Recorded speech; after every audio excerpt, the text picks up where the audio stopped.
Listo, empecemos. Comienza Listo, Santiago, por favor. listo, dale. Bueno, muy buenas tardes para todos y para todas, todos aquellos que están viendo este video y para todos los que estamos presentes. Este conversatorio surge como trabajo final de la cátedra Luis Antonio Restrepo, a cual vamos a tratar de género, arte y política y feminismo, el cual va a ser el tema de un acercamiento a su relación en la ciudad de Medellín. Y para ello tenemos unos grandes invitados, los cuales van a ser, eh, Germán, ¿puedes presentar por favor la ficha, por favor? Ya está en pantalla la imagen. Sí. Ah, ok, qué pena, no la había visto. No la estoy viendo. Jorge, ¿tú la ves? Qué pena. Es que no la estoy viendo. Ah, ok, Sí, sí, señora. ya. Sí, ¿Sí lo qué están pena viendo? con Ah, ok, ustedes. listo. Bueno, como les decía, tenemos dos grandes invitados. Tenemos a Leifer Hoyos Madrid, maestro en artes plásticas de la Fundación Universitaria de Bellas Artes, docente en educación artística en la institución educativa El Salado y se ha desempeñado como un docente de cátedra de la Fundación Universitaria de Bellas Artes Plásticas. También por el otro lado tenemos a Wendy Vera Tagarife, magíster en hermenéutica literaria, psicóloga con énfasis en psicología clínica, con conocimientos acerca de la conducta humana, con experiencias en el trabajo con mujeres que sufren violencia de género, y jóvenes en situación de riesgo. Bueno, muy bienvenidos para todos. Bueno, muchas gracias. Dale, Gracias. bienvenidos a nuestros invitados. Comenzamos entonces con algo bastante sencillo. Nos gustaría que nos contaran un poco respecto a su experiencia. La pregunta pues va para ambos. Que nos contaran un poco respecto a su experiencia, tanto a nivel académico como a nivel personal, con respecto a esa relación que hemos analizado a lo largo del curso entre el género, el arte y un poco la literatura, que no lo hemos tocado tanto en el curso, pero nos parece también un complemento bastante interesante y teniendo en cuenta pues como el perfil de nuestros invitados, nos parece muy pertinente realizar como esta relación. Entonces, si nos pueden por favor compartir un poco de su experiencia. Wendy, puedes comenzar tú. Bueno, muy buenas tardes, muchas gracias por la invitación. Mi experiencia ha sido mucho desde ser mujer, lideresa comunitaria.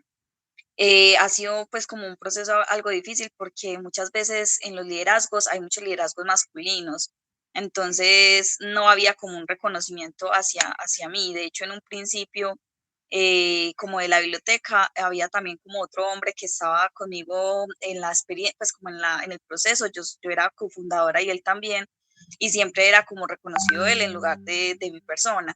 Entonces siempre ha sido como una lucha el ser lideresa comunitaria, desde que empezó pues como la biblioteca comunitaria en la que yo soy cofundadora, que se llama Biblioteca Comunitaria Sueños de Papel. Y también pues ahí en la biblioteca ha sido una experiencia muy gratificante pues encontrarme son muchas las mujeres que asisten a los procesos sociales, casi todas son mujeres, son madres, también de madres y muchas en adolescentes. Entonces también ha sido como encontrarme con esas mujeres y con muchas violencias que se viven en los barrios, pues las violencias pues de domésticas, económicas.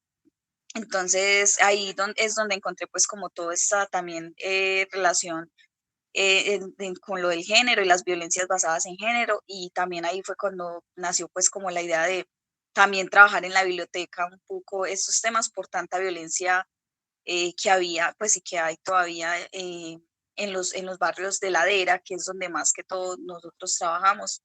Y nosotras, de hecho, también algo muy bonito es que la biblioteca es liderada pues actualmente por mujeres, casi pues todas somos mujeres, y se han venido integrando pues otras mujeres, y en los participantes pues es mixta, pero casi pues muchos de los que van sí son mujeres.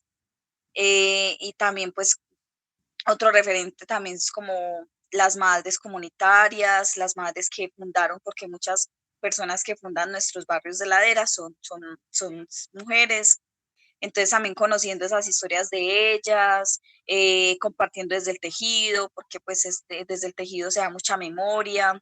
Entonces también ahí es que he conocido como muchas experiencias eh, de con mujeres y comunitarias, y ahí es donde se va tejiendo pues todo este asunto también del feminismo con ellas, y también como pues esas luchas en los barrios de ladera.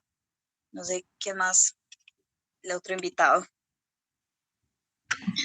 Bueno, bueno, no, mi trabajo más que todo ha sido en la parte de la educación, donde, digamos, liderado algunas iniciativas de género con los estudiantes y con los docentes. Uno se da cuenta de que la escuela, sobre todo la escuela pública, es una Colombia chiquita, ¿cierto? Es como un país en miniatura.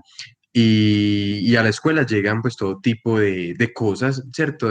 Cuando digo de cosas, hablo pues no de los chicos como cosas, sino de situaciones o problemas pues que ellos traen de los hogares en los que viven o conviven, y entonces aparecen pues comentarios que tal vez pues que uno podría decir machistas, pero que no, pues no hay como, son más bien irreflexivos, teniendo en cuenta que son chicos de 15 14 pues no, no son adultos o tienen una visión pues como concreta de la realidad, pero sí lo cuestionan a uno mucho porque son cosas que ellos van aprendiendo del entorno en el que están, ¿cierto? Una de las procesos más bonitos que yo tengo, pues, como de esto fue que este año, antes de que saliéramos a la pandemia, por el 8 de marzo, hicimos un tejido en grado noveno. Tengo, pues, hay dos novenos y hicimos un tejido colectivo frente a, ¿frente a qué? Frente a lo que les doliera. Estábamos tejiendo como el dolor y encontramos pues como muchas problemáticas, y la idea era como hacer una colcha de retazos, como una gran tira, y fue muy bonito porque los chicos, hombres, cuando pues acercarse a una aguja, a un hilo, pues a labores que han sido pues más consideradas del gremio femenino, pues verse que con tanta soltura, o sea, chicos que supuestamente son súper machos o que súper intocables, no, súper frescos, pues como, profe, venga, hagamos acá, liderando. Entonces, creo que es como saber tocar estas sensibilidades y disponer como a la gente en pro de estas iniciativas. Yo creo que la escuela tiene un papel fundamental en esto, pero más que los estudiantes, donde uno se encuentra pues este tipo de situaciones, también son los docentes. Miren, muchos profesores no tienen idea de ni siquiera de qué es el género, nada, o sea, y estamos hablando de que es gente que tiene maestrías o mínimamente pues un pregrado y que ha pasado por una universidad, y no, pues eso no les hace mella ni les hace eco, al contrario, es un reflejo de como de esta sociedad pues patriarcal, heteronormalista y todo lo que sabemos. Muchas gracias. Bueno, a propósito de esto que mencionaban nuestros invitados, me parece pues que están muy relacionados sus aportes. Ellos se encaminan bastante o nos hablan bastante como de esta experiencia con los jóvenes y con los niños. Ambos han tenido como esa oportunidad de trabajar con ellos y han vivido como esa experiencia que es muy bonita, pues porque ellos la describen de una manera muy bonita, pero entonces también me llama la atención un poco como esa otra población, porque digamos que uno podría pensar que si uno ataca la raíz del problema, llamémoslo así, o concientiza, digamos, a los pequeños desde el momento en que están pequeños, eso puede pues ayudar a que al momento de crecer crezcan con mayor conocimiento sobre el tema, con una mayor conciencia, pero entonces, ¿cómo podríamos, según la perspectiva de ambos, llegar a esa población que, digamos, ya pasó por ese proceso escolar, que ya está, digamos, en una edad adulta o mayor? ¿Cómo podríamos llegar a ellos? O quizás los niños serían también una buena manera de acercarse a los adultos, o sea, utilizando, digamos, a los niños que realmente pues, son los hijos de esas personas como, no digamos herramienta, porque suena tal vez un poco extraño, pero sí como, quizás como un mensajero o como un ejemplo para esos padres. ¿Qué opinan ustedes al respecto? ¿Puedes comenzar, Leiber? Bueno, gracias. Yo pienso que los niños son una manera pues como de conectar, porque son como un tránsito entre el hogar y la institución, pero creo que hay cosas que pues en la gente adulta es muy difícil cambiar. Pues hay cosas que, no sé, Florence Thomas decía algo, no sé si muy radical, que hay que esperar a que se mueran porque no hay nada más que hacer, porque hay cosas que es muy difícil desaprender. Pues hay cosas que yo pienso que se pueden generar pliegues, que se pueden generar acuerdos y desestructurar ciertas cosas, pero uno pensar que de un momento a otro la gente adulta va a cambiar así como así, pues es demasiado utópico, es muy, muy, muy utópico. O sea, puede pasar, y no digo que no, se pueden generar cambios, se puede, y ha ocurrido, ¿cierto? Con muchas profes en primaria que pensaban una cosa y otra, bueno, un caso, hay un chico en primaria que es bastante femenino en su comportamiento. Estoy hablando de un niño que tiene aproximadamente 7 8 años, más o menos. Y, y él venía de una profesora que era muy abierta, y lo tuvo en primero y segundo. Y una vez el niño se puso un disfraz, estaban como jugando disfraces y se puso una balaca y la profesora le dijo pues amablemente como quítatelo, que no, pero quítatelo, pues como, entonces uno como, ¿cierto? Como que, y ya la profe pues tiene 50, 51. Entonces uno se da cuenta de que hay, a pesar pues de que no es un acto de violencia tácito o directo, sí son comportamientos que de alguna manera dicen como, eso no está bien, como a la corrección, como una invitación a la corrección política o a la corrección de género, como digamos, una ley de lo que Judith Butler habla como una heterosexualidad obligatoria, ¿cierto? Entonces, uno se da cuenta de que esas prácticas conviven, perviven, actúan y siguen influyendo en quienes nos forman. Igual, pues es que nosotros estamos en la universidad, hemos estado allí y sabemos que los profesores de las universidades tampoco son exentos de esas prácticas. Entonces, pues no hay que como que aterrarnos como tanto, ¿cierto?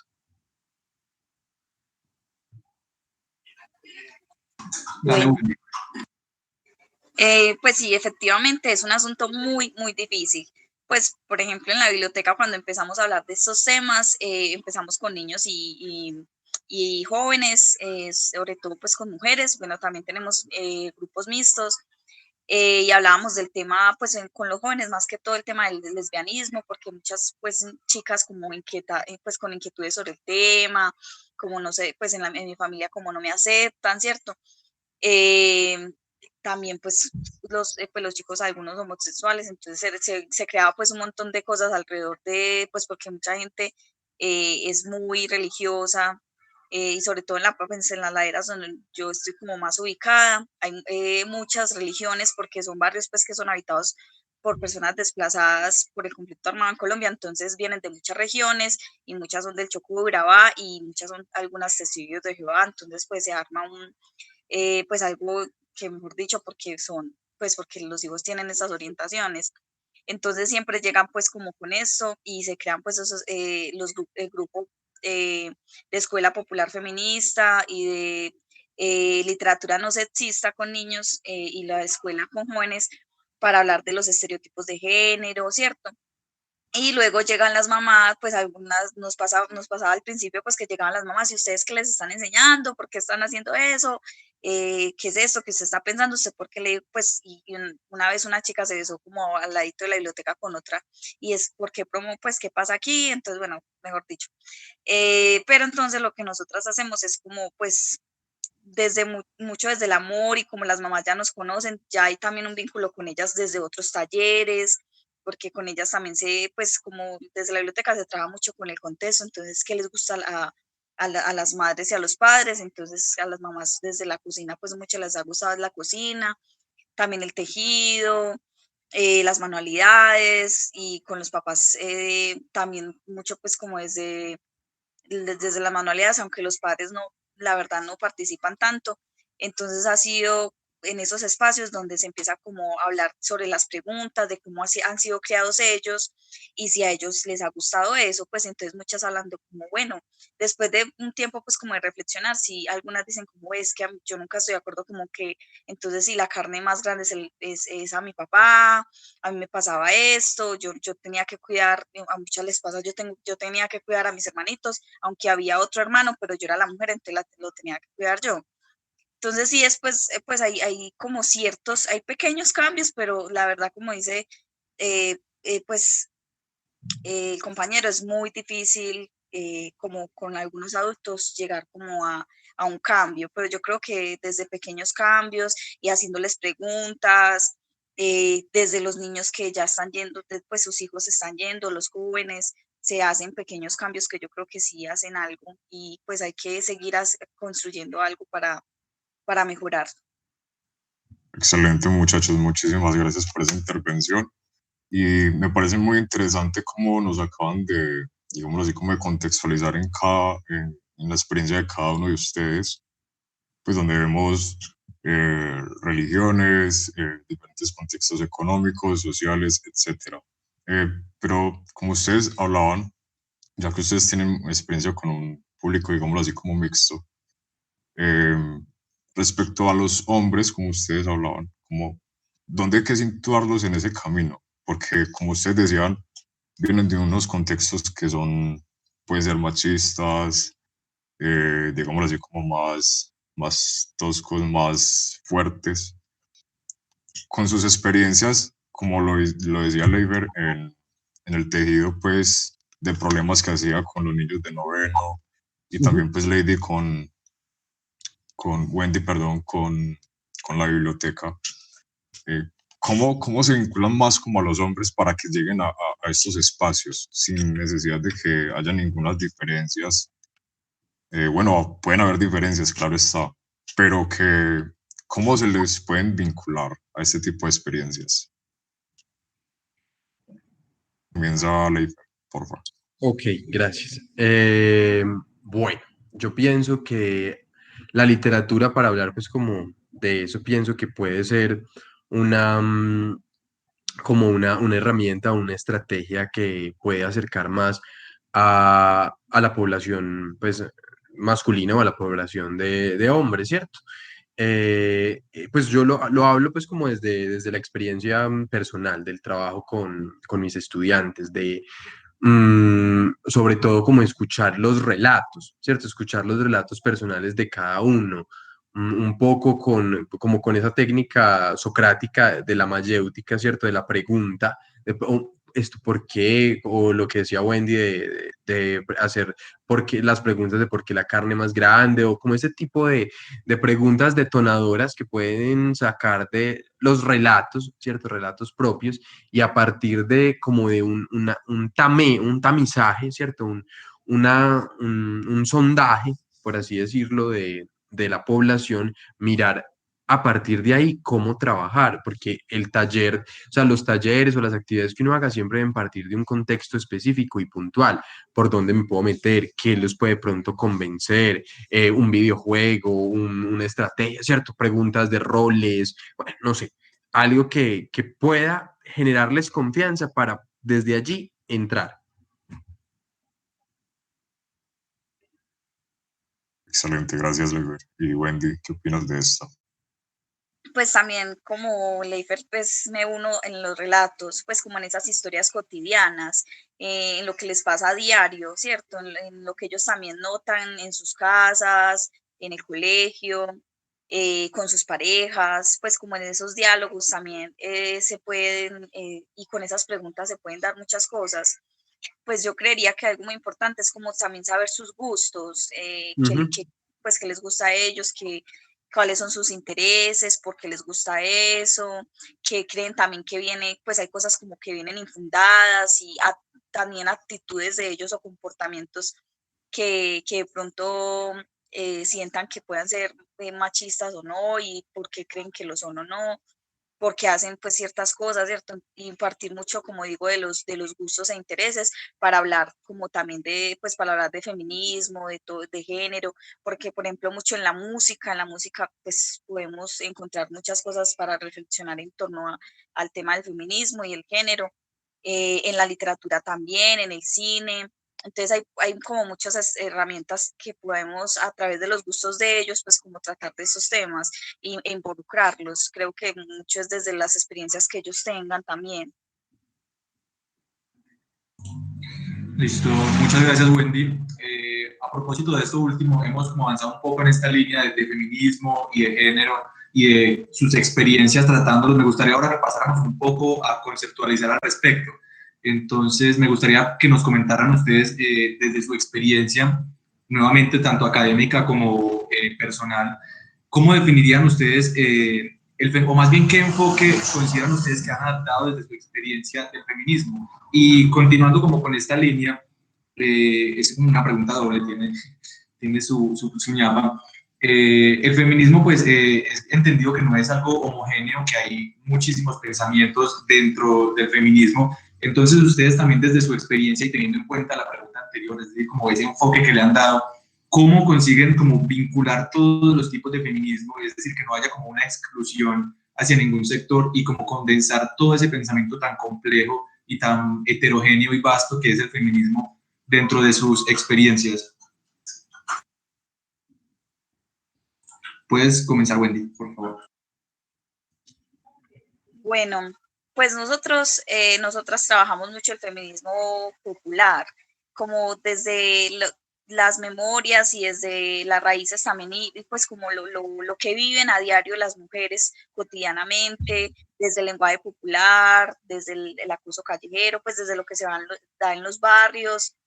Y allí, pues lo que hacemos más que todo, pues como nosotros lo concibimos, es desde esa lucha cotidiana y desde lo mínimo, desde el lenguaje, desde los chistes también, pues como desde esas cosas para luchar por los derechos de nosotras y desde la igualdad también. Y lo hacemos mucho también como desde círculos de mujeres y también círculos mixtos, donde cuestionamos todos pues, los temas del machismo, de lo que nos muestran a diario en la televisión o lo que pasa también en las calles y pues los feminicidios y también lo que las violencias que vimos en los hogares y se les da una contextualización y también a partir de películas, literaturas, fotografías, cine, se les da una contextualización también a las mujeres y a los hombres también sobre, sobre el feminismo. Entonces se les muestra pues como las diferentes, como decías tú Andrés, toda esa heterogeneidad que hay en el feminismo. Entonces el feminismo afro, también la interseccionalidad, mostrar que cuando una mujer sufre una violencia no es a veces no es simplemente una violencia, pues es muchas violencias, porque entonces es por ser mujer, por ser joven, por ser negra, por ser de escasos recursos, entonces hay un montón de violencias y por eso se habla de la interseccionalidad en el feminismo.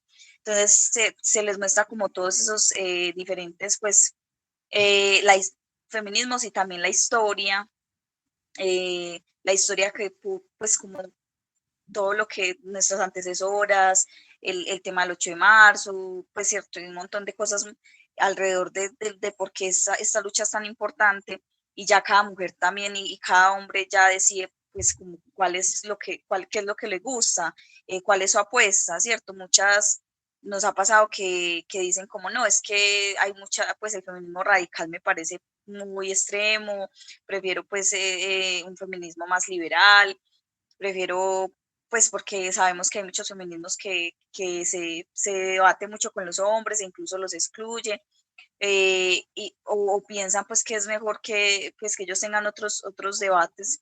Entonces hay unas mujeres que pues prefieren más bien a incluirlos más, hay otras que no, entonces hay muchas cosas, como tú dices, es muy heterogéneo, pero entonces nosotros damos como todo ese contexto para que pues, las chicas y los chicos decidan qué es lo que ellos prefieren y cuál es pues, su elección, pero también sabiendo pues que al fin de cuentas lo que queremos es una igualdad de género. Muchas gracias, Wendy. Leifer, cuéntanos un poco tu perspectiva. Bueno, yo creo que en el colegio es un poco más difícil, como, digamos, al menos directamente hablar como de tan claramente y digamos, tan sectorial, pues como hacer una especificidad sobre los feminismos, porque yo pienso que hay feminismos como hay mujeres, ¿cierto? Pienso que cada mujer es creadora de su propio feminismo, de su propia versión de lo que considere, creo yo. Entonces, es un poco complejo, pues uno trata al menos como desde un poco, yo me muevo un poco como entre lo liberal y lo radical, como que es una mezcla de cosas, ¿cierto? No puedo decir que soy completamente radical o completamente liberal porque no lo soy y no lo es, y es como tomar qué me sirve de acá, qué me sirve de allá. Yo recuerdo que cuando yo llegué, yo llevo en esta institución aproximadamente 2 años, o sea, el año pasado y lo que va de este año, Entonces, para el 8 de marzo del año pasado, pues surgió, hicieron un comité, yo llegué y me ingresaron bueno, los colegios tienen unos proyectos transversales, uno de esos es el proyecto de sexualidad, me vincularon pues como a ese comité. Bueno, llegamos, estábamos discutiendo qué íbamos a hacer el 8 de marzo y surgió pues como la idea de que a los niños, pues como que hubieran dos hombres entregándoles una chocolatina a las niñas y el detalle, ¿cierto? Y como toda esta... estos ceremoniales o estos rituales sociales que han surgido en torno al 8 de marzo, ¿cierto? Y que digamos que no es una celebración, sino una conmemoración, ¿cierto? Que se hace. Entonces, yo les dije, no, no, no, no, no, no, listo, bueno, entreguemos la chocolatina, pues porque tampoco, pues, listo, entreguemos la chocolatina, pero es que sea un chico y una chica, ¿cierto? Entonces, que al menos estén como dos en las entradas, tanto en primaria como en bachillerato, que estén allá. Entonces, claro, para las profes, bueno, entonces entre todos construimos pues como estos eslogans de todos deberíamos ser feministas, como lo de un poco lo de Chimamanda Ngozi Adichie, construimos Sisterhood Global, como, bueno, varias misivas que la moda ha implementado en su discurso de alguna manera, como lo ha hecho María Gracia Curie, la actual directora de Christian Dior, en su línea femenina. Entonces, quien trabaja cada colección con artistas feministas y, y vinculamos pues un poco como a eso. Además, dentro de los profes se les pidió que todos fuéramos con una prenda violeta ese día. Entonces fue muy bello porque lo acogió el rector, el coordinador, muchos profes, se vio como algo muy bello. Este año no fue tanto, pues igual ya la pandemia nos estaba respirando en la nuca, como el meme de Patricia Fernández, la pandemia me está respirando en la nuca, Marce. Entonces, pues no fue como tan chévere. Pero igual se logró. Otra vez tratamos pues como de que fueran dos niños, pues un niño y una niña, pero este año pues como quien no organizó la fiesta de las profes fueron otros profes, un poco más todavía como del regalo para las profes, como de la atención, un poco como la idea del ángel del hogar, que yo pienso que está ahí, que todavía no se ha ido y que vive arraigada en nuestra cultura y en nosotros mismos, ¿cierto? Uno no, Consuelo Pavón, que es una filósofa colombiana, habla de un concepto muy bello que retoma de Deleuze y de Foucault, que es el yo fascista, ¿cierto? Ella dice que todos tenemos un yo fascista, entonces a veces ese yo fascista nos ataca y nos hace la jugada, entonces creo que nada, está como ahí, no se va y a veces nos sorprende y nos cuarta, ¿cierto? Uno lucha como constantemente, pero a veces es inevitable que desaparezca, aflora. Sí, bueno, muchísimas gracias a Wendy y a Lifer por esas grandes intervenciones. Y sí, excelente pues ver como desde sus experiencias cómo han sido todas esas actividades que vinculan al feminismo y para, digámoslo así, como para hacerlo mostrar, ¿cierto? Porque vemos que es una sociedad que, digámoslo así, que puede ser muy diferente, que cada vez está en conflicto con este tema y con este y con aquel. Entonces, digámoslo así, con el concepto del patriarcado, ustedes se han visto, digámoslo así, como enfrentados con este concepto desde sus experiencias, tal vez desde lo académico, como nos decía pues ahora, las experiencias que ha tenido de muchas rivalidades, tal vez al afrontar estas actividades que ha tomado con los grupos pequeños, y también Wendy tal vez con los grupos sectoriales más pequeños allá de las comunas, tal vez nos pueden contar algo acerca de este concepto de patriarcado. Si quieres puedes empezar, Wendy. Sí, pues normalmente pues sí se ve mucho este concepto, se ve mucho como esa opresión y dominación que se tienen pues como los hombres hacia las mujeres e incluso pues también las mujeres tienen ciertas prácticas machistas porque es que esa es como la forma en que fuimos criados, ¿cierto? Así nos crearon nuestros padres y nosotros reproducimos esas prácticas. Entonces, como les contaba ahorita, pasa mucho que llegan, pues incluso llorando, a veces llegan los jóvenes contando que en su casa no los quieren y que incluso los echaron por ser homosexuales o por ser lesbianas. y que vienen de una familia religiosa, entonces no los aceptan. También nos contaba incluso niñas que les decían cosas en la calle, pues como en los bosques, ¿cierto? El acoso callejero. Una niña de 8 años una vez nos contó que le tocaron la nalga y nosotros quedamos como impresionados y empezamos a hablar del acoso callejero y empezamos a hacer carteles en ese bosque y en la parte pues como de ambiente, pues como el medio ambiente en el barrio, en el parque, sobre este acoso callejero y sobre no, pues como respetar las cuerpos pues, de las mujeres, también pues como un llamado a la igualdad, pues cierto, entonces hicimos como los carteles, también pues nosotras como Leifer también hemos hecho como algunas actividades para hablar de este tema, del patriarcado, del machismo. Incluso en el 8 de marzo del año pasado hicimos pues una marcha porque creemos que la marcha está como, pues nuestra apuesta es siempre llevar a las laderas porque muchas cosas de nuestra ciudad están centralizadas, siempre se hacen en las mismas partes. Mucha gente de las laderas no conoce estas marchas, no conoce una fiesta del libro, no conoce, cierto, un montón de cosas que se hacen siempre abajo. Entonces hicimos una marcha en el barrio de esta conmemoración del 8 de marzo, y hicimos unos cartelitos, las mujeres fallecidas, las mujeres pues, que las han matado, los feminicidios, las violencias de género, pues cierto, entonces con las niñas, los niños y las jóvenes y adultas también íbamos haciendo los cartelitos y ellas mismas también las consignas, los cantos, y fuimos todas como con algo tapado, pues mostrando como ese silencio que quieren pues como imponernos. Entonces sí fuimos por todo el barrio hablando de eso, gritando, y pues es una cosa como que en el mismo barrio se quedan como impresionados porque no es como tan común ver eso en los barrios de ladera, pues en los barrios populares. Y la gente pues íbamos como a las discotecas donde también han pasado muchas peleas y golpes como de hombres hacia mujeres. Y es como dejar esa semilla, dejar esa pregunta, pero sí, eso pues pasa mucho, que los niños y las niñas también nos cuenten como la violencia que pasa en sus hogares. Nosotras también incluso hemos hecho rutas de atención, eh, pues como de estos casos de violencias con la Secretaría de la Mujer, porque pues definitivamente hay un montón de violencias que se viven en los barrios populares, incluso feminicidios también, niñas que nos contaban como, profe, encontraron a una mujer descuartizada.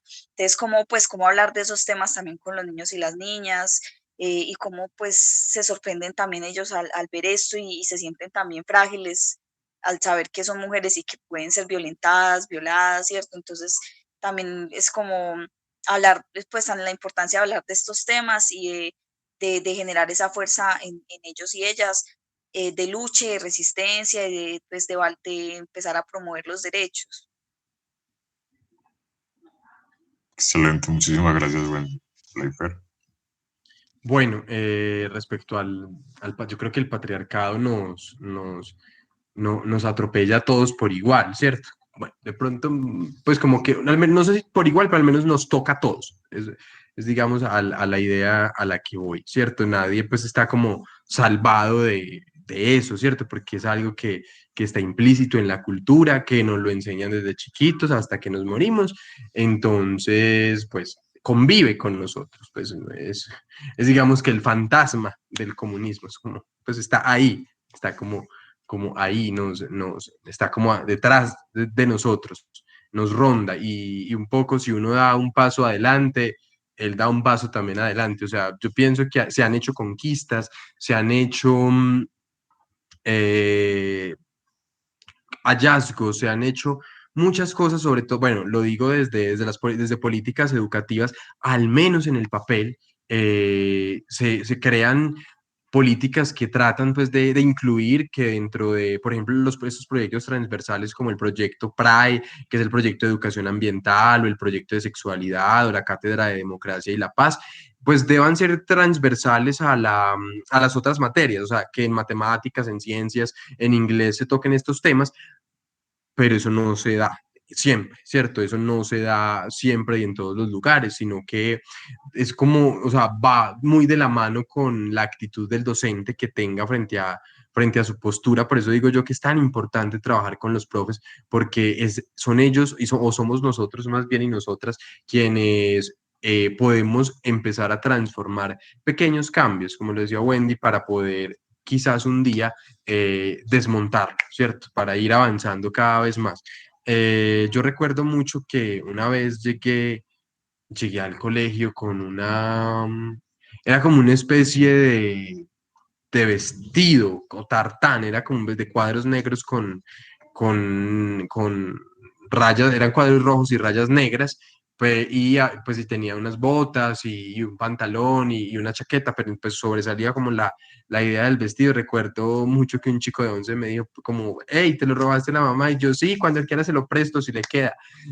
Pues un poco como en broma, ¿cierto? Pues yo siento pues que era más como en broma, como pues para ellos les parecía algo como novedoso, digámoslo así, como extraño y de alguna manera como que mi figura, pues cuando yo llegué yo era el profe más joven, tenía 25, venía de una facultad de artes, bueno, con una visión muy distinta de lo que ellos estaban acostumbrados a ver en el colegio. Entonces cuando como que yo llegué, cuando yo empecé y yo llegaba y tenía como cosas rosadas, llevaba ropa rosada y zapatos rosados o cosas pues que como que se les salían de lo que ellos creen que es un hombre o creen que es una mujer. Entonces se daban como ciertos choques. Se daban ciertos choques, a veces entre risas, a veces entre preguntas, curiosidades. Entonces, la apariencia, la postura que uno toma frente al mundo, finalmente eso mueve, y no solamente en los estudiantes, sino también en los profesores. Era pues como una cosa, no sé, yo no me siento tan raro, me siento como más bien normalito, pero para ellos era como más como muy raro. Pues igual cuando uno está en la universidad o está en la calle o digamos que en un círculo, pues local, pues en su mismo círculo con pares, pues uno no nota muchas cosas, pero de pronto cuando uno sale como de esos círculos e ingresa a otros, entonces es donde empieza a pillarse como otras miradas y otras lecturas que el patriarcado crea, no solamente no frente a mí, sino frente a lo otro extraño y lo otro raro, ¿cierto? Entonces empiezan, digamos, a hablarse de categorías de lo normal, de lo anormal, que yo siento que a los chicos les mueve mucho eso, qué es lo normal y qué es lo anormal. Entonces, porque ellos dicen, es que eso no es normal. Entonces, ¿y qué es normal?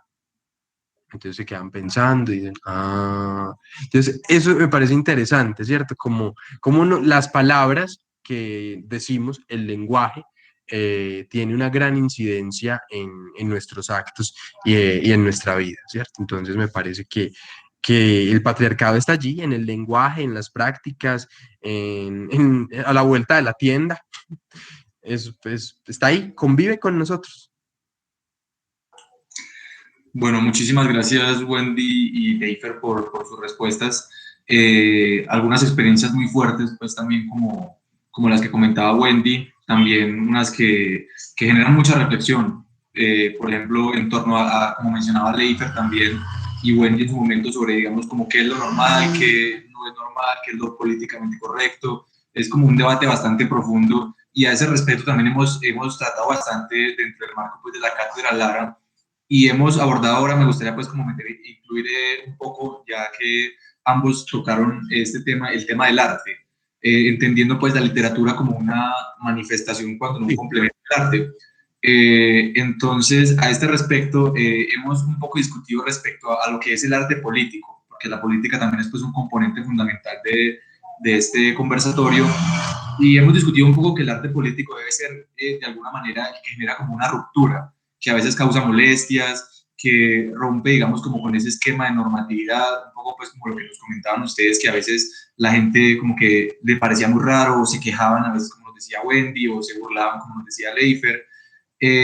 A ese respecto, entonces, ¿ustedes qué entenderían por ese arte político? ¿Cuándo el arte es político y si el arte, digamos, necesita ser político para hacer arte? un poco pues como en este marco de la conversación.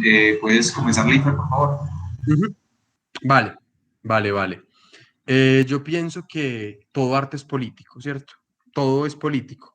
De hecho, hay una marca de camisetas, una iniciativa muy bella de unas chicas de Bogotá que se llama Dos Latinas.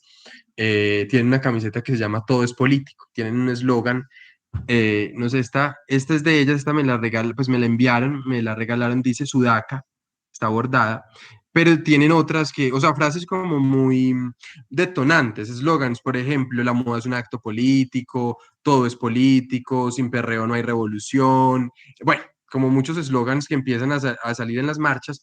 Entonces, sí, todo arte es político, entendiendo la política en el sentido que la abordan Michel Foucault y Gilles Deleuze, como algo como algo de ciudadanía, ¿cierto? Como algo de todos y no necesariamente como un acto, pues, de proselitismo o del sistema electoral, ¿cierto? De propaganda, pues, política, que es como a lo que uno más asocia el término de lo político, porque digamos que lastimosamente esa ha sido nuestra relación con la política, que no los vemos sino pues como 4 años, cada 4 años, cuando hacen campaña, votamos, ¿cierto? Y eso entendemos por política. Es lo que la mayoría de la gente, y a veces, y me incluyo ahí porque yo también lo entendí así durante mucho tiempo, era la política. Pero la política es desde cuando tú vas a hacer una fila, cuando tú cuando tú le das un beso a tu novia en un centro comercial o en una iglesia, o cuando cruzas la calle y el semáforo no está en rojo. Es decir, nuestra construcción de ciudadanía es también política en el sentido original de los griegos, ¿cierto? La política como algo de la polis, como algo de la ciudad, como algo que tiene, como la conversación entre hombres libres, entre politas. Entonces, el arte siempre es político. Me parece que el arte tiene pues el arte no tiene una función, porque el arte no, porque no sirve, digamos que el arte puesto al servicio de los ideales, también tiende a volverse pues como propaganda. Y Walter Benjamin lo dice en la obra de arte en la época de su reproductibilidad técnica, la estetización de la política y la politización del arte, y toma de ejemplo las caricaturas de Mickey Mouse y las caricaturas del mundo fascista y las caricaturas que se daban en la Rusia soviética, pero también el arte es político cuando aborda el cuerpo, cuando toca el tema del cuerpo, cuando lo hacen una mujer. No es lo mismo que una mujer haga arte a que un hombre haga arte, porque, digámoslo, pues eso lo vemos en Débora, porque digamos que allí está su radicalidad y digamos que su importancia en el arte colombiano. Pues desnudos se habían pintado desde mucho antes de Débora en el arte colombiano, pero incluso su maestro pintaba mujeres desnudas y hombres desnudos, pero el problema empezó en que era ella, una mujer, que pintara mujeres desnudas, ¿cierto? Entonces, por eso el arte es político, ¿cierto? Miren que ahí no hay digamos, un manifiesto hacia ningún partido ni hacia ningún, digamos, sector, aunque Débora sí era pues muy liberal, pero digamos que el hecho de pintar el cuerpo, o sea, algo tan natural, se toma político dependiendo, o se toma reaccionario dependiendo quién lo haga. Y pienso que en nuestra contemporaneidad sucede lo mismo. El arte es político, depende quién lo haga, si es un hombre trans, si es una mujer, si es una mujer trans, si es pobre, si es rico, si es blanco, si es negro, si es latinoamericano, si es europeo, si es africano. Miren, algo que llama mucho la atención, por ejemplo, no sé si ustedes conocen creo que es Oscar Murillo, uno que es como el nuevo Basquiat, creo que es de Cartagena, que es afro, que sonó mucho porque Leonardo DiCaprio le compró un cuadro en muchos millones. No, pues creo que se hizo famoso por eso. Piensen que, o sea, hay muchos grafiteros en América Latina, muchísimos, quizás tan buenos como él o mejor, pero el hecho de que se fuera negro, de que viniera de un sector marginado en Cartagena, o sea, es decir, como una composición de cualidades o de factores hacen que el arte tenga, o de que el artista y sus prácticas artísticas pues tengan un tinte político o no, ¿cierto? Aunque pues parece contradictorio, pero no, el arte siempre es político porque hay, primero, aborda lo social, o sea, el arte siempre toca lo social. Yo recuerdo otra cosa, por ejemplo, cuando estaba de procurador Ordóñez, el procurador Ordóñez, hubo una exposición en el Museo Santa Clara de una obra eran unas custodias con formas de vagina. Inmediatamente el Ministerio de Cultura manda digamos que la Procuraduría manda al museo una carta de desmontar la exposición, de cerrarla, de que era una ofensa, ¿cierto?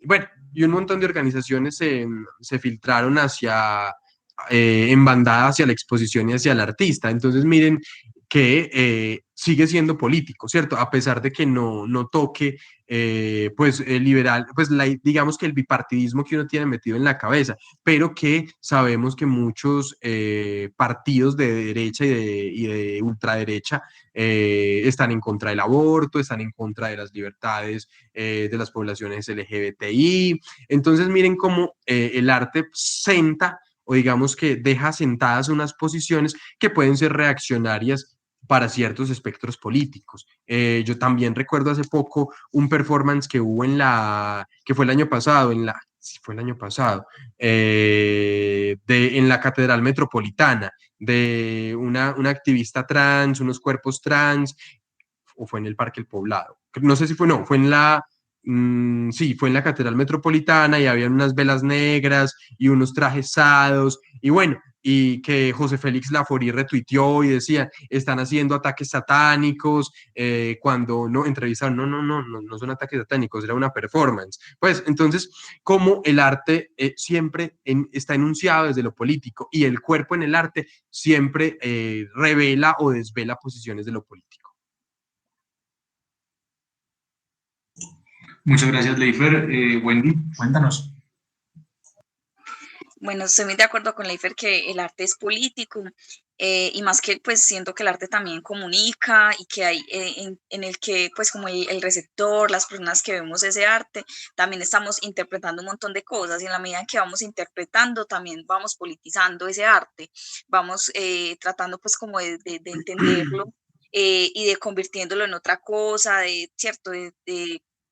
Eh, sí, de comunicar también con ese arte, pero de interpretarlo. Entonces, sí considero que es muy político y más cuando llega a muchas otras personas que digamos que le va dando un montón de interpretaciones y otras reconfiguraciones a esa obra o pues como a lo que sea pues que a esa pieza, al cine o a cualquier manifestación artística.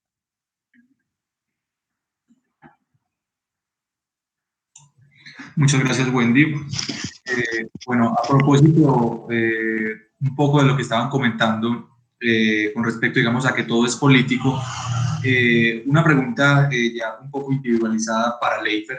Leifer, pues, es una persona que ha trabajado bastante el tema de la moda, de la mano, pues, como el tema también de la corporalidad. Entonces, como a este respecto, mi inquietud es, ¿podríamos entender de alguna manera también que la moda es algo político? Sí. Pero en qué sentido, quizá como una herramienta de vindicación o más también como una herramienta estética frente a, digamos, como esa construcción cultural que se ha hecho del género. Las dos cosas, pues las dos cosas, lo que dices es verdad. Una porque, bueno, primero la moda es un sistema de valores que incluye, pues que está anclado a la economía, ¿cierto? Entonces, ¿quién hace tu ropa? ¿Quién hace tu ropa? ¿Quién le están pagando y cómo le están pagando? Si las mujeres que las hacen están afiliadas a Seguridad Social, cuánto les pagan por hora. Miren, muchas de las confecciones en Medellín, sobre todo en barrios como Castilla, San Javier, Aranjuez, a estas mujeres, o sea, tercerizan la labor, ¿cierto? Muchas empresas lo que hacen es llevarles, o sea, ellas ponen su casa, ponen la energía de las máquinas, la fuerza de trabajo, ponen el tiempo, ponen las trabajadoras y lo que les pagan pues son por prenda, 500 pesos por armado de prenda, 2.000 pesos, o sea, son cifras irrisorias. Entonces, desde ahí también, o sea, es un sistema político y económico que de alguna manera también oprime o no. Entonces, por ejemplo, yo compro no sé, un bolso artesanal en Artesanías de Colombia, un ejemplo. Cuesta 700.000 pesos, una mochila Aruac, por ejemplo.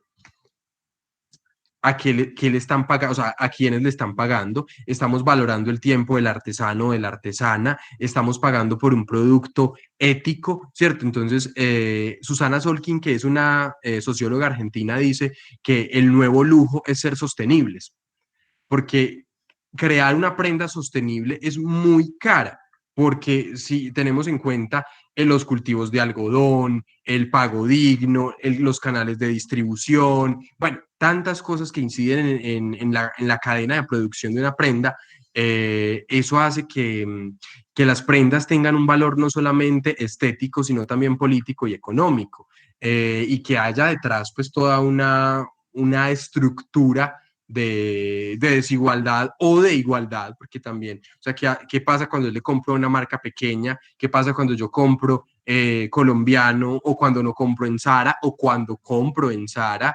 Pero también, ¿qué pasa cuando las marcas deciden reducir hasta cierta talla? Es decir, de la S a la L, nada más, y de ahí no vendemos, ¿cierto? O qué pasa, por ejemplo, con los zapatos, ocurre mucho. A veces pasa que yo quiero un zapato que es considerado femenino y no sacan la talla, ¿cierto? Y si la mujer tuviera o sea, calzara 40, por ejemplo, fuera una mujer que calzara 40, entonces no podría comprarse ese zapato porque no lo hay, ¿cierto? Entonces, ¿qué pasa? O si un hombre quiere comprarse, o si una mujer quiere comprarse un zapato de un hombre y no hay la talla porque es muy grande. Entonces, ¿cierto? Como estas lógicas que de alguna manera siguen afectando nuestras corporalidades, la construcción de género y lo que hacemos y cómo nos vemos frente al mundo. Claudia Fernández es doctora en diseño de la Universidad de Caldas, si no estoy mal. Ella tiene un texto muy bello que se llama La profundidad de la apariencia. Ella dice que la apariencia es algo tan profunda, citando la frase de Paul Valéry, que dice que lo más profundo es la piel, porque ahí se inscriben nuestros sueños, nuestros deseos, nuestros dolores, todo eso que va configurando, porque finalmente el cuerpo es como nuestro dispositivo de relación con el mundo y como la moda es eso que nos atraviesa, ¿cierto? Bill Cunningham, que fue fotógrafo del street style para el New York Times durante más de 50 años, decía, la moda es lo que nos permite sobrevivir al día a día, es la coraza que nos permite sobrevivir al día a día. Entonces, cuando salen todas estas marcas ecológicas, por ejemplo, el uso de las pieles, entonces, ¿qué pasa si no usa pieles? Si es sintético, si no es sintético, si es orgánico, si no es orgánico, es decir, tantos factores que influyen en la compra de un producto y que para nosotros, no solamente como en la película del Diablo, el Diablo viste a la moda, no es solamente un suéter azul, ¿cierto? No es solamente un tenis blanco, ¿cierto? Es todo lo que hay detrás de ese objeto. Bueno, muchísimas gracias, Leifer. Muchísimas gracias por esa gran intervención. Y también tenemos una pregunta, tal vez algo individual también para Wendy. Ella al principio nos contaba que era líder de un grupo muy hermoso que se llama Sueños de Papel, la cual ella nos va a especificar qué es. Y queremos preguntarte cómo nació ese proyecto de Sueños de Papel y por qué darle un giro feminista. Y cómo ha sido de pronto este proyecto en lo político, en lo social. Si nos puedes relatar algo al respecto. Dale. Bueno, Sueños de Papel es una biblioteca comunitaria que nace en el barrio La Cruz Manrique, en la Comuna 3 de Medellín, en la parte más alta de la comuna. Y nace porque allí en ese barrio hay pocos espacios, bueno, no habían espacios culturales, artísticos y educativos también, pues aunque habían 2 colegios, pero digamos que ustedes saben que los colegios son muy deficientes en lo educativo, sobre todo muchos colegios de barrios populares.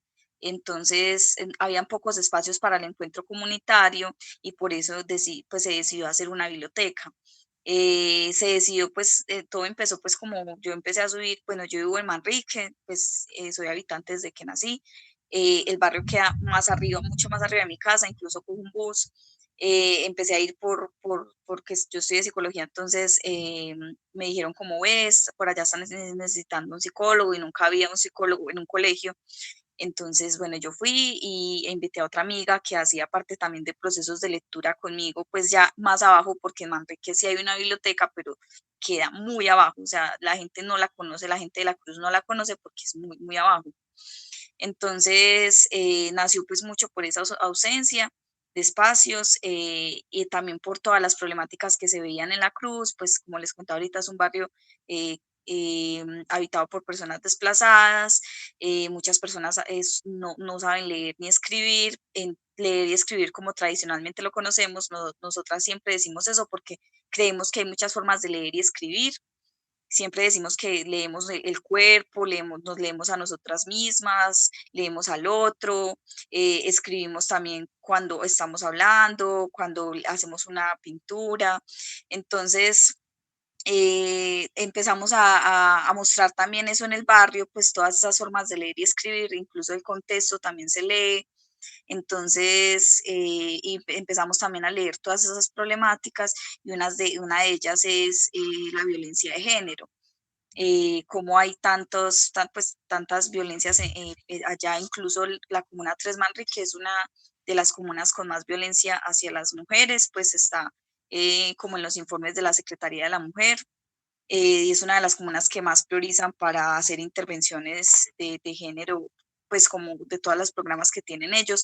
Sin embargo, la institucionalidad olvida muchas laderas, pues siempre se quedan como en la parte media, baja de la comuna, pero en en las partes altas no van mucho. Entonces, por eso es tan importante pues como llegar a esa parte alta. Entonces empezó, pues, por eso empezó también nuestro interés de hablar de género, por todas esas violencias que habían, todos esos relatos que nos contaban los niños, las niñas, los jóvenes, las mamás, esa naturalización tan impresionante, pues porque ellos nos contaban como, ay, no, sí, pues me tocaban la nalga, pero eso pasa mucho acá. Ah, es que pues mi mamá le pega a mi mamá, pero mi papá le pega a mi mamá, pero pues es que él es el esposo, no, pues normal. Entonces es muy normalizado y por eso nosotras decimos como no, pues esto no es natural, o sea, hay que empezar a desnaturalizar todas esas violencias. Incluso ya, pues para nosotras es muy bello que ya muchas chicas y chicos son los que hacían parte pues como de estos encuentros, de estos círculos, y ya ellos son los que les dicen en sus casas o les dicen o hacen también talleres en el mismo barrio o en otros barrios sobre estos temas.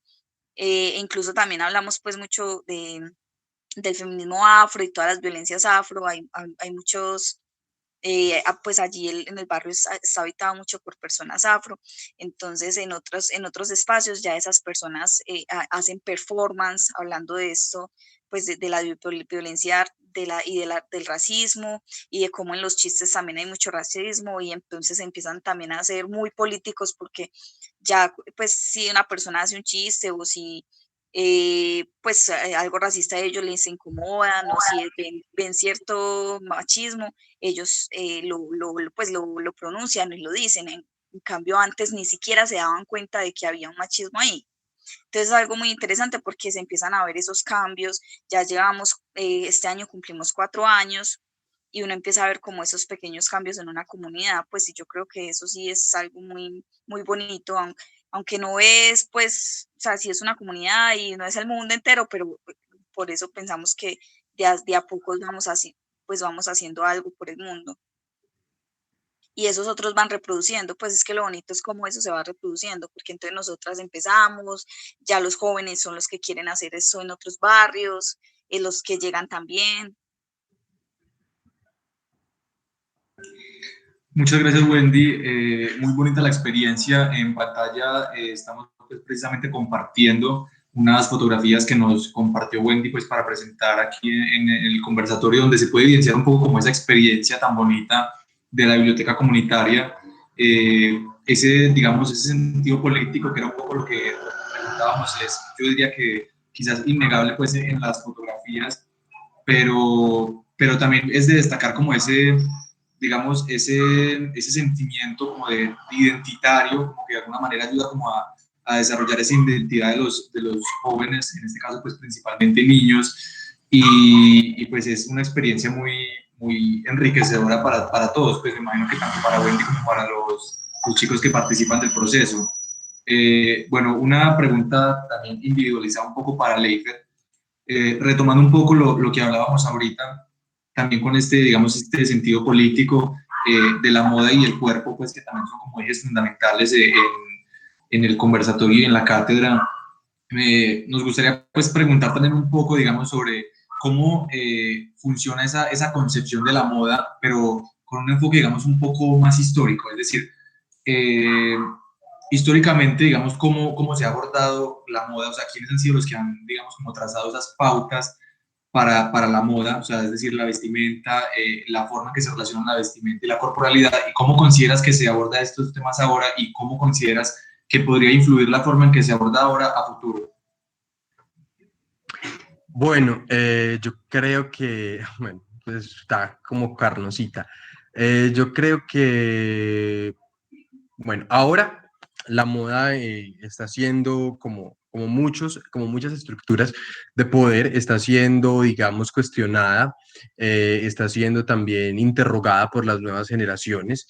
Hace poco salieron en la directora todopoderosa Anna Wintour, directora de la revista Vogue USA, ha sido bastante cuestionada por comportamientos racistas a sus empleados y clasistas, y está, pues se tambalea como en el filo de la navaja, ¿cierto? Ha estado como en el filo de la navaja por sus propios subalternos, y cómo esto digamos, ha también entrado a incidir en las decisiones de los lectores, de las lectoras de la revista, y otras marcas como Valentino, donde hubo una temporada de alta costura, que es, digamos, que la ropa más elitista que cuesta millones, millones de dólares, o que se había diseñado para mujeres ricas, blancas, usó en una sola colección mujeres afro, ¿cierto?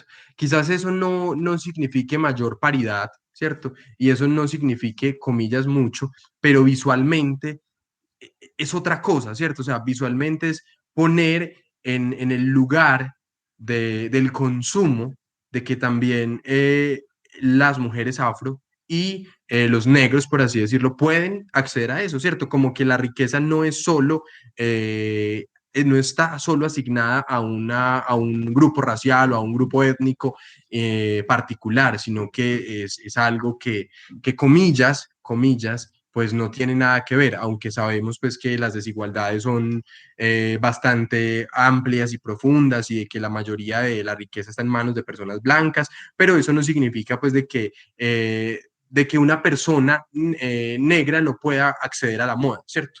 No, eso no significa, o que los estereotipos de belleza o los cánones de belleza no puedan incluir un cuerpo negro o un cuerpo afro. En Colombia eso ha ido un poco lento, como siempre, como todo en Colombia, ha ido un poco más lento que en otras partes.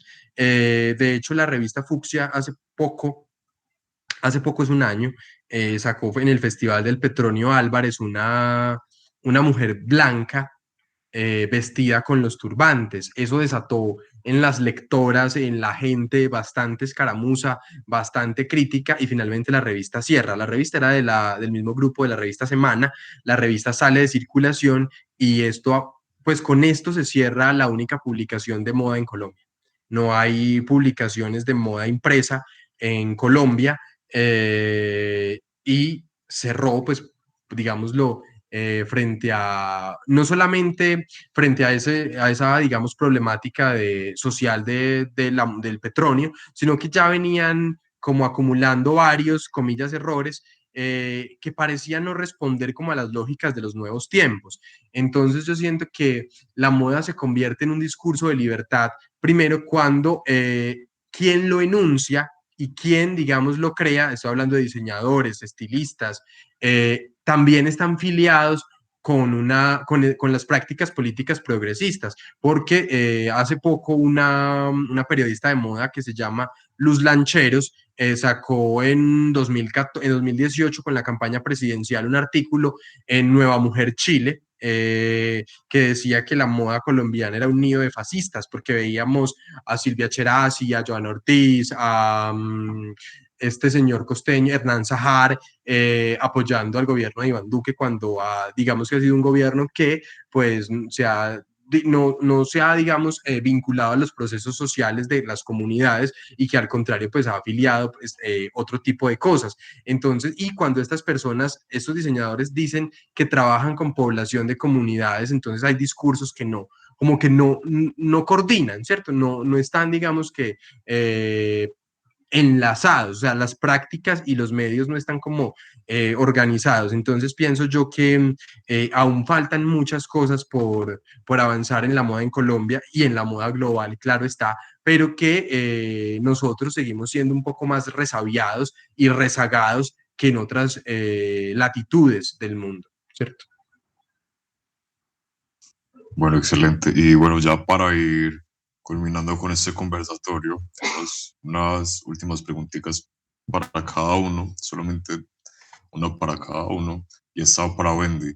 ¿Nos podrías decir qué relación tal vez desde tu experiencia tiene la política y la literatura, por ejemplo, con todos los proyectos que has tenido, por ejemplo, los sueños de papel y también pues la vinculación de las mujeres y estos grupos pequeños de las comunidades? Sí, bueno, es que para mí la literatura nos abre a nuevos mundos, a nuevas formas de pensar, nuevas formas de ver el mundo, y en esa medida pues es como también política, porque nos enfrenta pues como a otro ser que piensa diferente a mí, y que tiene otra perspectiva, ¿cierto? Y que esa perspectiva también se puede analizar, se puede cuestionar, igual que la mía.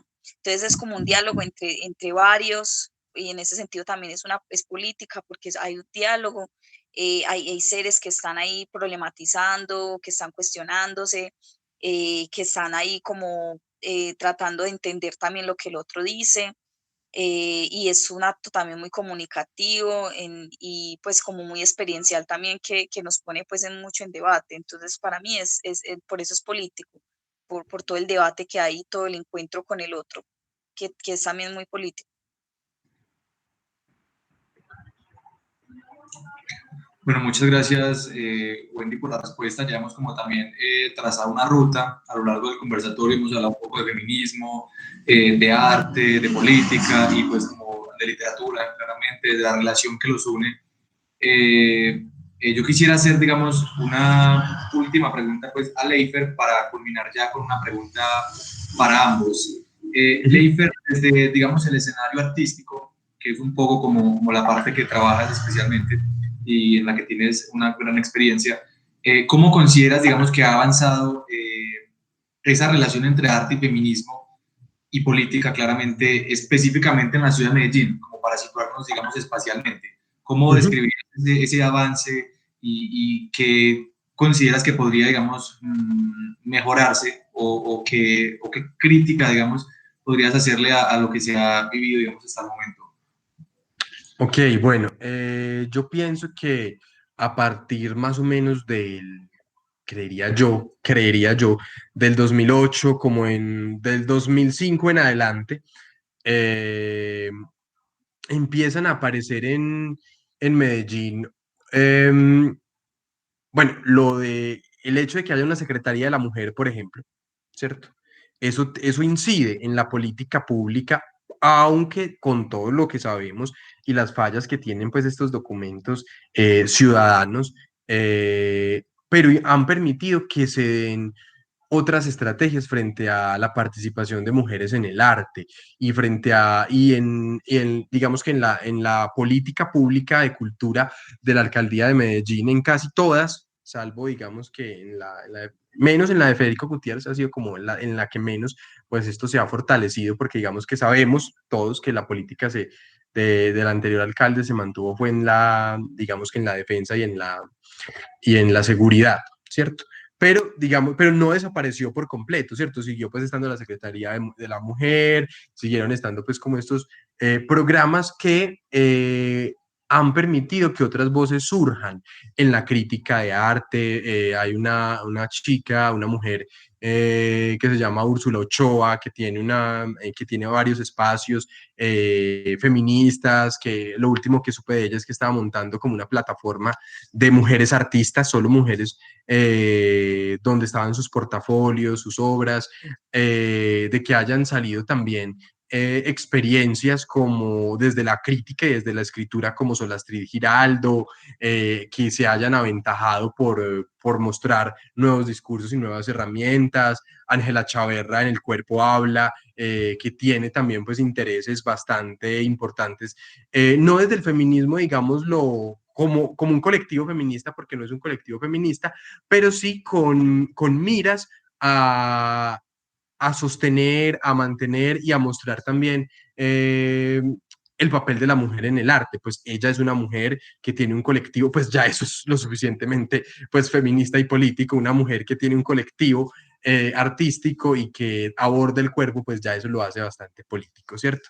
Tiene un performance muy bello que se llama Devorar, que son unas mujeres vestidas a la manera de la mujer pintada de Débora Arango, de esquizofrenia en la cárcel, donde tienen unos espejos, donde digamos que la gente hay unos espejos en unos palos de selfie y las personas pueden mirar con esos palos de selfie sus calzones o lo que tienen escrito allí, ¿cierto? Entre las piernas, que son también frases pues desde lo político. Yo pienso que en el arte colombiano, pues la mujer en la política ha tenido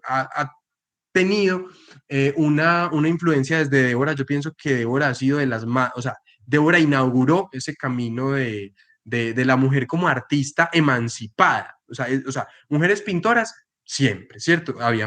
Pero habían pintado flores, bodegones, digamos que un poco lo que se esperaba que pintaran las mujeres. Pero pienso que Débora es, digamos que ese punto de quiebre y de partida donde la mujer empieza a tener un rol visual importante, ¿cierto? Y que sea antioqueña, pues que sabemos como todo el contexto local, político, de este lugar, de esta tierra. Entonces yo siento que lo que pasa es que han habido como, ¿qué diría yo? Como épocas donde han brillado más o digamos han tenido mayor visibilidad que en otras épocas, ¿cierto?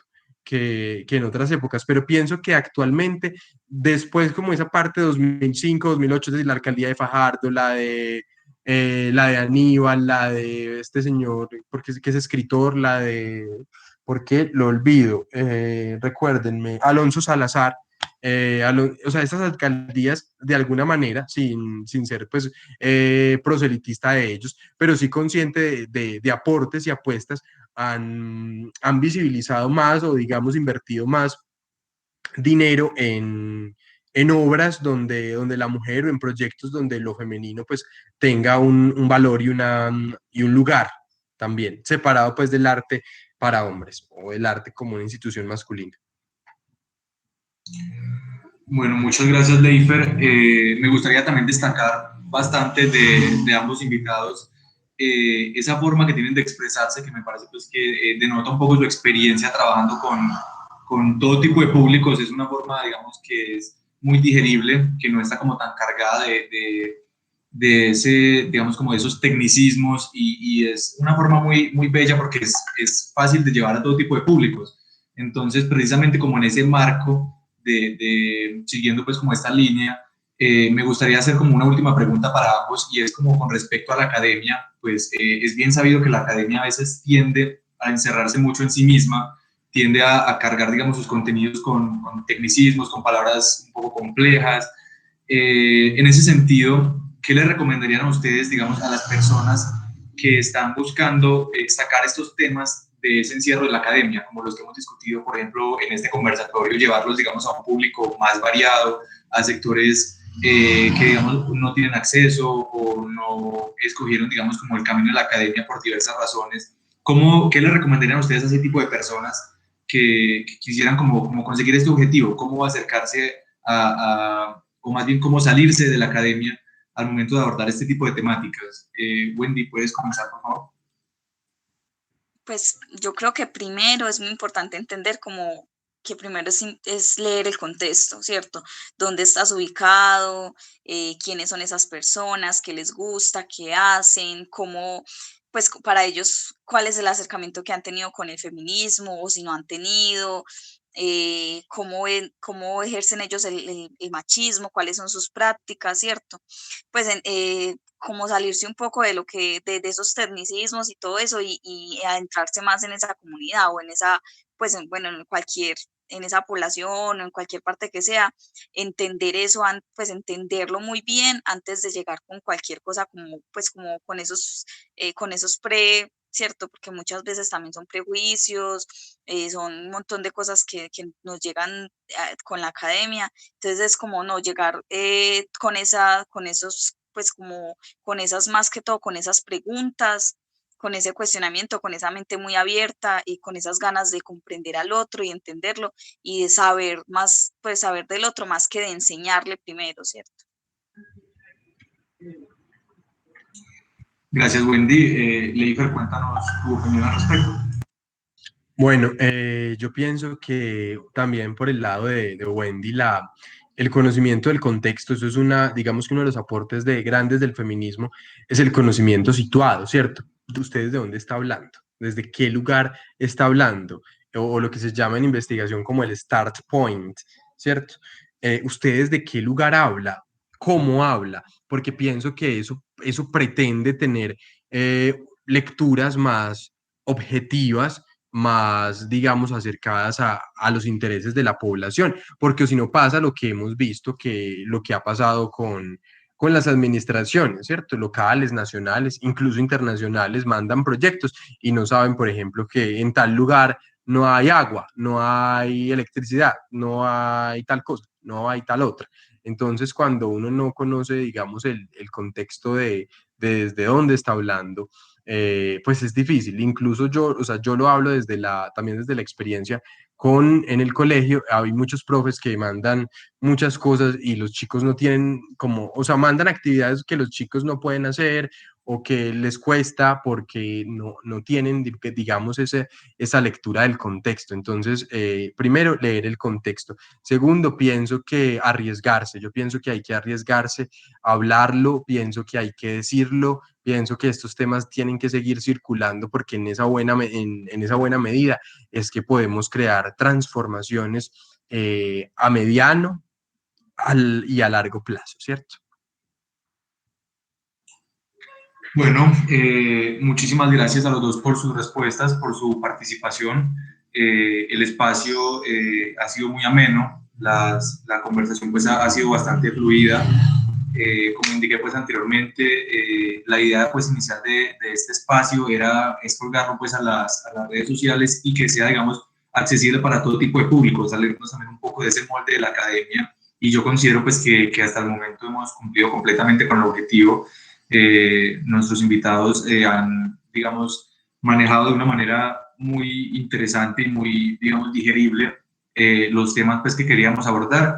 Entonces, muchísimas gracias. Recuerden pues que nuestros invitados eran Wendy Vera Tangarife y Leifer Hoyos Madrid.